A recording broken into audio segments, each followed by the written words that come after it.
দেখতেই পাচ্ছেন আমি মিষ্টিগুলা চুলায় সবগুলো মিষ্টি একসাথে দিয়ে দিছি।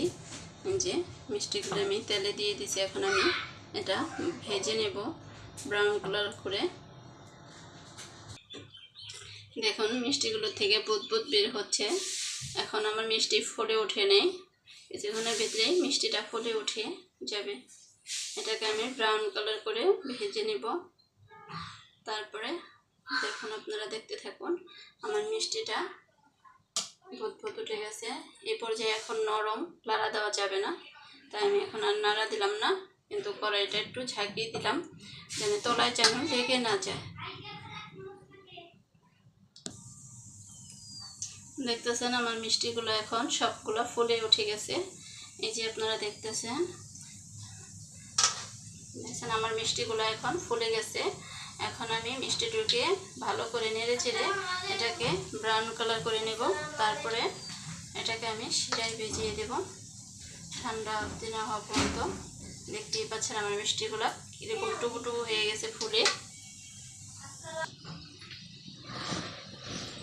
দেখতে পাচ্ছেন আমার মিষ্টিগুলো এখন এরকম পর্যায়ে ফুলে এমন বড় বড় হয়েছে যে আমার পাতিলে আটতেছে না, কড়াইতে আটতেছে না। দেখতেই পাচ্ছেন এত বড় বড় হয়ে গেছে। আর এগুলা শিরাতে দিলে আর না জানে কত বড় হয়ে যাবে। দেখতেছেন আমার মিষ্টিগুলো কতটা সাইজে কত বড় হয়েছে। এই যে দেখতেছেন আমার মিষ্টিটা এখন ব্রাউন কালার হয়ে গেছে, প্রায় কালার হয়ে আসছে। আর একটু ভাজবো। দেখুন আমার মিষ্টিগুলো ভাজা হয়ে গেছে। এখন বুদবুদ ছেড়ে, ডিম দিয়েছি তো, ডিম দেওয়ানে তাই একটু বুদবুদ ছাড়ছে।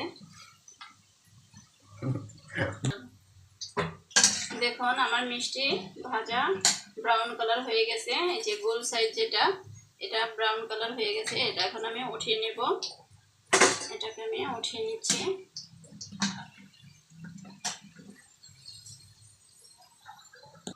এই যে দেখতেছেন আমার মিষ্টিটা ভাজা হয়ে গেছে, এটাও লাল কালার হয়ে গেছে। দেখতে পাচ্ছেন ব্রাউন কালার। এই কালারটা আসলেই বোঝা যাবে যে মিষ্টিটা সম্পূর্ণ হয়ে গেছে। এখানে আমি মেজারমেন্ট কাপে 3 কাপ পানি দিয়ে দেব।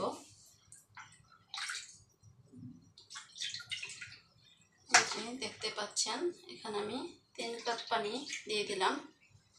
1.5 কাপ চিনি দিব। 3 কাপ পানি দেব। এখানে আমি মেজারমেন্ট কাপের 1.5 কাপ চিনি দিয়ে দেব।